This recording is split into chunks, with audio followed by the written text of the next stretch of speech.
Hello, and welcome to this week's episode of Cut Through the Noise. Cut Through the Noise is the podcast that helps business leaders increase sales through clearer, smarter communications that elevates your brand. I'm Aisling O'Rourke, founder of The Communications Coach, and you are listening to series 13 of the podcast. If this is your first time tuning in, you are most welcome. If you've been listening to us since day one, thank you as always for your support. It is very much appreciated. And if you're looking for something to listen to, remember we're live on YouTube and on LinkedIn now. Each week, the video gets posted live on our social media platforms so you can watch us in full 4K colour.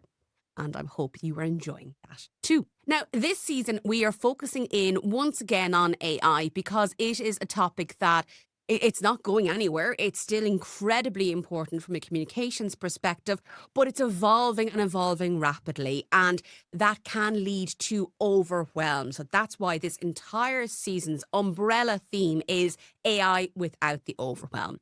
Now, last week, I talked about the importance of setting the foundations, doing the groundwork, doing an audit of all your repetitive tasks so that you can then figure out what AI can help you with. Too often, people focus in on, oh, what platform am I going to subscribe to, as opposed to what problem am I looking to solve.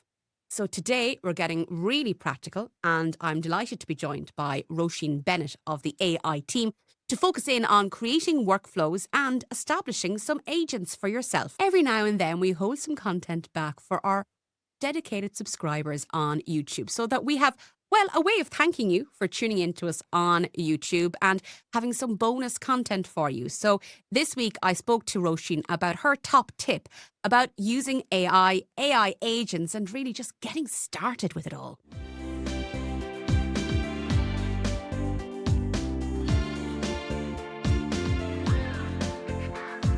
Roisin Bennett of the AI team, you are very welcome to Cut Through the Noise. I'm delighted to be here, and thanks for having me, Aisling. I love to talk about this subject because it's so important for small business. It is indeed. And I think there's so much conversation around it, Roisin, at the moment, that it's fair to say that it can be, particularly for small businesses who don't have a massive marketing team, it can all feel a bit overwhelming, can't it? It absolutely can, yes. And I think, like we were just speaking, it's been overwhelming for everybody because it has moved so fast. And it's gone through different stages over the last 2 years, from just being a chatbot, somebody or a platform you ask questions to and got an answer, and people were largely using it like a Google search. Mm. But it's really only a tiny part of what AI is capable of doing. We've moved to from stage two, where we're able to connect our apps with inside an AI model, so it can, we can build workflows, and it can, do certain things, say note takers. It can do certain things for us. And now we've moved to the third stage, which we're in now, and that's developing very, very fast. And that's the whole agentic era, and the year of agents. 2026 is going to be the year of agents. So what is an agent? The thing with AI, like many advances in technology in particular, it can feel very exclusionary when we start talking in jargon, because if it's not your Yes. day to day and you don't know what the jargon is, people can get a bit too embarrassed to even ask the question. So first things first, can you explain to me what a workflow is and then what an agent is? Yeah, I think what a workflow is, as I said, stage two, the connectors, the possibility to connect tools with inside, we'll say an AI platform, allowed us to create workflows. So tools like Zapier or Make, I know these are technical things, but they let AI sit inside your workflow, so that, for instance, you could classify your emails, you could link it to your CRM, you could summarize notes, you could move data between, we'll say, between apps. So it was very helpful to create workflows that you could give it instructions or set it up to do things for you. So you could automate and certain parts of your Yeah. day-to-day work. And like Very, very, really very, very useful. simple things. It didn't have to be like really sexy, convoluted things. Like one of the simplest No. ones that I do in my day to day when I'm on calls with my clients, I use Google Meet. Google's AI Gemini, in inverted commas, listens to the meeting. It transcribes the meeting, but it digests them down into notes for my client and action points for Exactly. them. But then I have that Exactly. connected to Google Tasks. So Gemini Yes. will tell Google Tasks the actions that I've agreed to take on behalf of the client, or that it's maybe resources I'm going to generate for the client. And it automatically goes into my Google Tasks as a to-do list item. Like it can be really simple things like that, can't it? Yeah, and it is, and it's best to start with the simple things. The important thing, I think, for using any AI at the very beginning, how do we get AI ready? It's to actually document those regular day-to-day tasks. Like any client that I would speak to, there's obviously 2 week lead in to ever using an AI tool, and that's documenting the day-to-day workflows and the day-to-day processes and businesses. So anywhere where there's a repetitive task or something you do daily, and that it's that AI can do that for you now. So it's first of all documenting your processes and how you do work, and mapping it out, and that's the work up front. But anything that's repetitive like that, it's AI can do it And it for you makes with a simple workflow. And I think when people see the time saving, the advantages, and like you say, the note takers, I mean, they're a must have. And they're a huge time saver. And they're probably one of the best, most impactful ways to see how it works, or build it into a workflow at the beginning, I think. Yeah. Yeah, I think it's one of the easiest ways to start. That if you have online meetings regularly, connecting a note taking tool just to understand what these things are capable for. Because, like, Yes. be honest, we've all been at important meetings and taken copious notes. But actually, if we don't create action points on the basis of that, when do we Yes. ever go back and read through a full transcript or even attend a conference and hear, God, that's a great idea. I must do that. But then it sits in the notebook for months on end. Like these AI tools can help us be so much more creative and productive in our day to day. Now, Roisin, Absolutely. you mentioned agents and agentic AI and 2026 being the year of the AI agent. So, what is an AI agent? So it's people describe it in different ways, but essentially an agent, what it can do for you is you give it a goal. So you give it an outcome, and very broadly, it figures out the steps, and it uses the tools that you're going to set it up on. It checks its work, and it delivers a finished result. Okay. So an agent is a system that takes a goal, and it can make decisions, and it can move it forward to a result. So it takes an action for you. Um, I suppose under the hood, every agent will say what we're calling an agent. It is a system, but there are four parts to an agent. You have your brain, which sits on your large learning model. So you maybe Claude or ChatGPT. So that's the brain. Yeah. That's where it's going to sit on. Then you have your engine. These are your the loop will say that keeps working until it's finished. That's the instructions. Then you have tools like we talked about the connectors. You're using your connectors to connect your CRMs, your Notion, your other tools, your apps. Okay, so like say you could, for example, connect Claude to your Google Drive. Like I know there's thousands of us who we have maybe a couple of tens of thousands of photographs in our Google Drive folder that don't really have any kind of Yes. organization.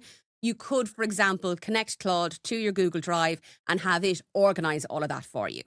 Exactly, exactly. And then the fourth part is context. You're setting it up with your brand details, with your guidelines, with your standard operating processes. So that's that's what's exciting. I find when you're building agents, you're building in your all of your context and your processes and your data and your brand. So it only acts, takes actions with your information and your context. Right. So that might be maybe in my case samples of my writing, my brand colors, my logos, that kind of detail. Yes, exactly. So the more context, we used to talk about prompting, and now it's more about context engineering. And the more context you give it, the better. And the within, we'll say the likes of your listeners will be familiar with Claude as a large learning model. You're setting up your agent, and you instruct it with skills. So these are documents that are written out in describing your processes, describing your content. So when you set it up you're setting it up, you don't have to repeat all of this information every time you ask it to take an action. It has all of your context. So then how would you go and set up an agent? Talk us through the process. Before you set up an agent, you first of all have to set out what is your goal. What is it you want this agent to do? What is it you want help with? And I said, as you go back to the beginning and you set out what your it might be a repetitive task, or it might be content creation, we'll say. I think we all need to look at content creation for our AI visibility now is becoming increasingly important. So having a good content plan is so important. So you could set up your content agent within one of the large learning models. So you're writing down what is the goal of this content agent. Is it to write? Is it to gather information and write information for my LinkedIn profile, for instance? So you give it a role, and so this is my content lead. You list the actions you want it to take. You're setting out these actions, as I said, in their document format, their skills documents. And you can ask it to search, to do a search function for you, would say, in a different topic, to research and to draft posts, for instance. You feed it your context. Your context is it's always working from your context, your brand guidelines. You give it examples of your work. You give it constraints as well. Is here at this point you set your guardrails as well, as that you're giving it instructions of what not to do. Okay. You train it how to sound like you, only in your voice. What I would always do is, you're setting up an agent. There's always human in the loop. So but it is possible to set it up that it will do 80% of the work for you. And then you have a human in the loop to cross check and to put the final touches into it. But it gives the ability to do all of that. The time it would take to do all of that research, the drafting, it's almost, it's set up and it's working on repeat, and it's set up that it's working continuously for you.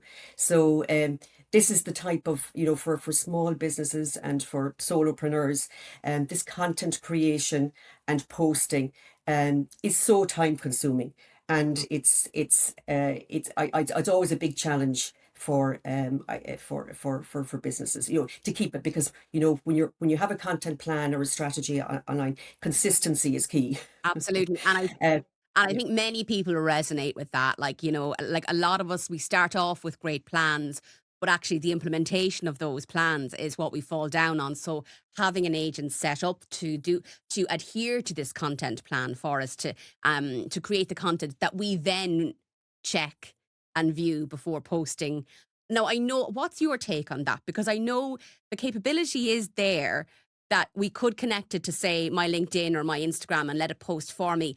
That's not something I'm personally comfortable with, but I understand the temptation. I always want to double check just in case. Yes, I don't know. I think that's important. I mean, when we talk about creating the loop, when we're setting up the agent, it's always signed off by a human, and that's really important to keep, because there's a lot of talk about content slop or AI slop. Mhm. It's very easy to create content that looks great now. I mean, we can produce our fantastic carousels and through Notebook LM or Canva. They can all look, but it's all going to look very much the same and AI generated. So I think there's we need to be more creative and more human. And what's really working now, we'll say on LinkedIn, or I'm on LinkedIn quite a bit. It's the human story. It's where there's been human input or case studies, or where you've an experience, or you're showing your expertise in a certain area. Because it's like I've been kind of constant on LinkedIn for the last 2 years, and I've just seen it go through stages. Now, the types of I used to particularly focus on carousels, and they were helpful guides. They were always giving a bit of value, and now they're just so easy to produce, and there's so much of it that you need to I think you need to stand out a bit more, make it more relatable to businesses. And I think that's a plan that I'm planning to build in public, actually, with the AI team, and show how things done, on a human level, how it relates to businesses, how they can actually do it. Because, as you said, there's so much information. Like, for all of the large learning models, Claude, Perplexity, Gemini, they have fantastic resources, training resources, for that are free to use. But there's just so much That's that it becomes hard to take it. Where would you start? So I try to break it down into, like, really relatable. This is where you start. This is how you go, through each stage, and just make it really, really practical, because I think it's there's just too much information right now. 100%. Talking about agents, we focused in on an agent that might create content for us. But if we're creating agents, should we be like very specific? And that's my content agent. And if I needed to do something else, like research or data analytics, for example, that, like, I don't necessarily have the budget to go and hire a market researcher. Yes. Do I need to then create a separate agents? Do we need to be very specific with these tools? Yes, I think that's the advice, rather than have one, would say, marketing agent try to do everything.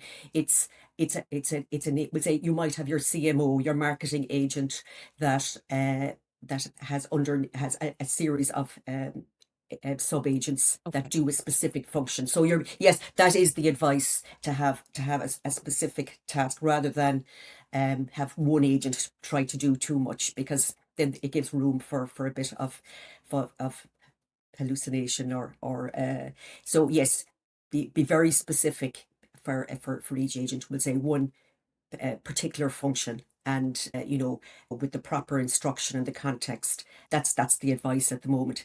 And this whole area, it's evolving very fast.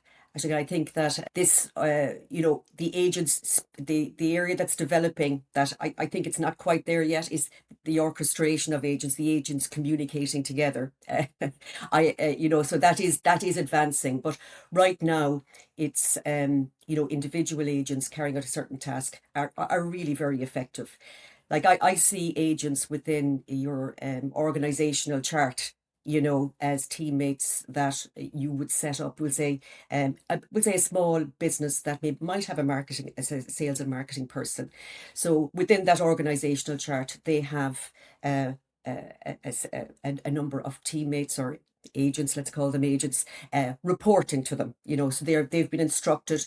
It's like, if a business was to take on a junior marketing person, um, they give them the instruction, they train them on how they do things within their organization. And so you wouldn't take on a teammate, or you wouldn't hire somebody and not brief them. So it's the same principle. Hey. So it's that mindset shift of AI as the teammate, working with the human.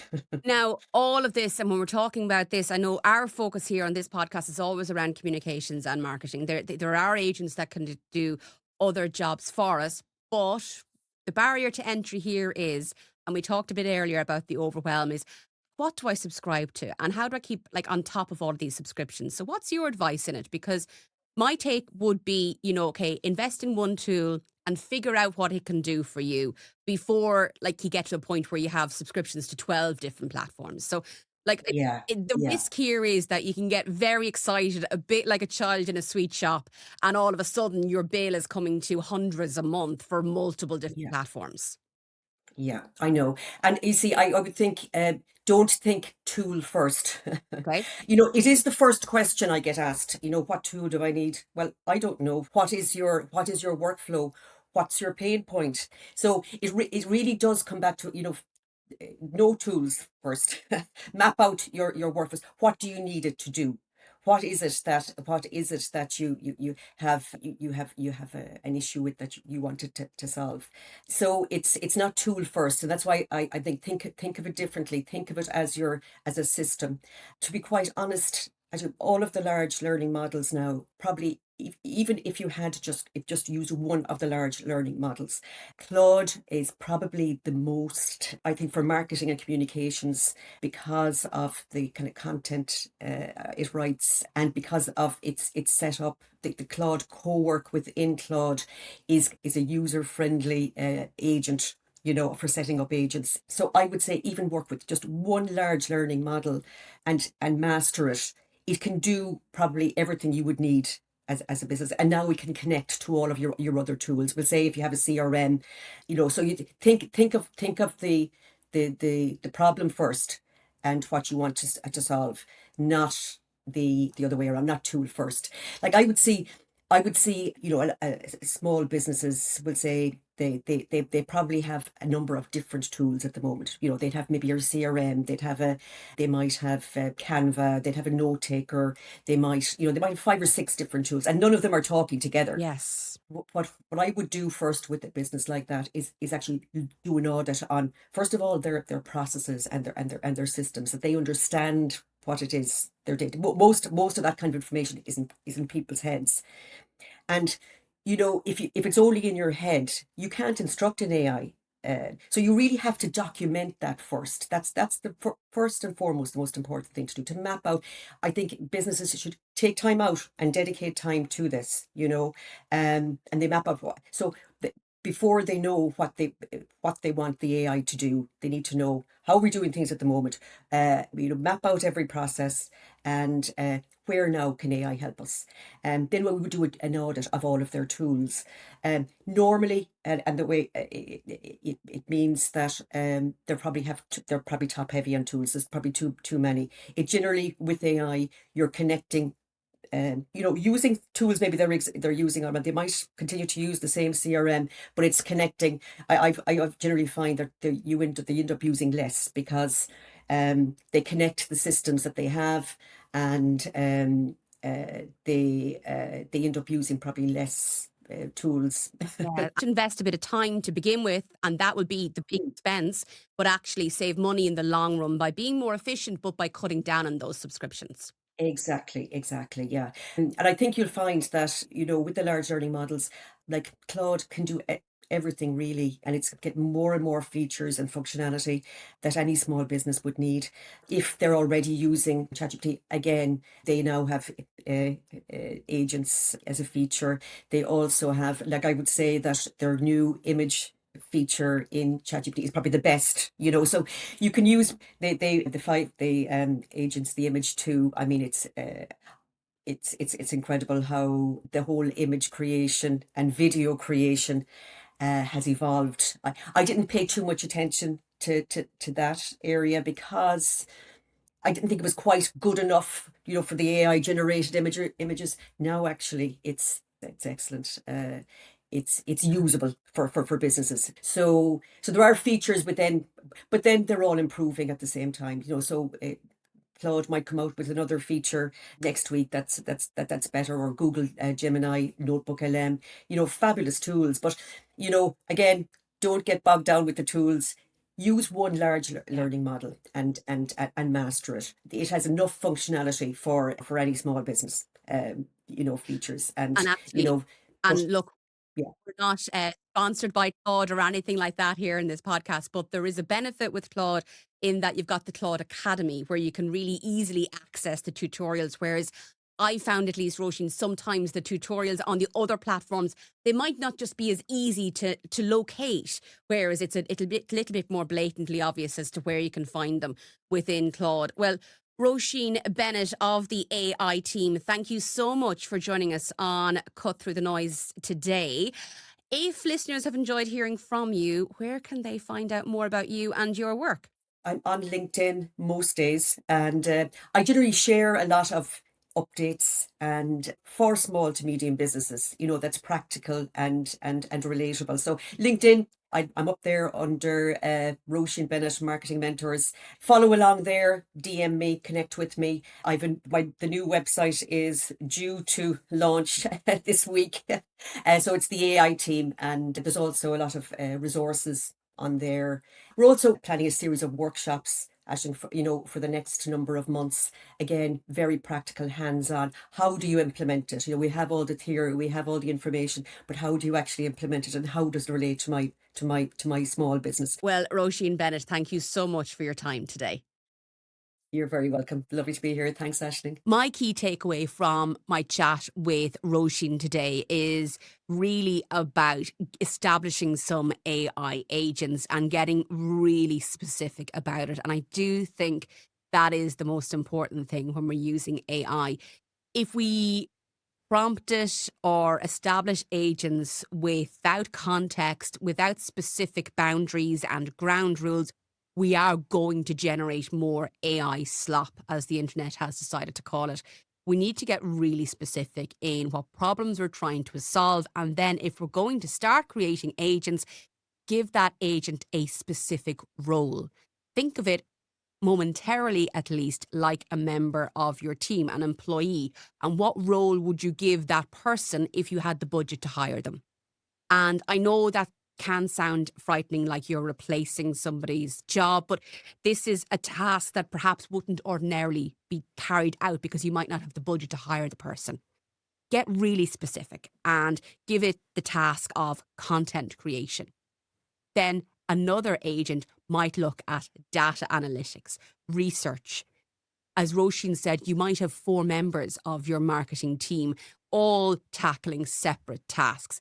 And that way, eventually, we'll be able to get these agents to work together. We're not there just yet, as Roisin pointed out. But that way, we can get real quality assistance from our agents through whatever AI platform you choose to pay for and buy into.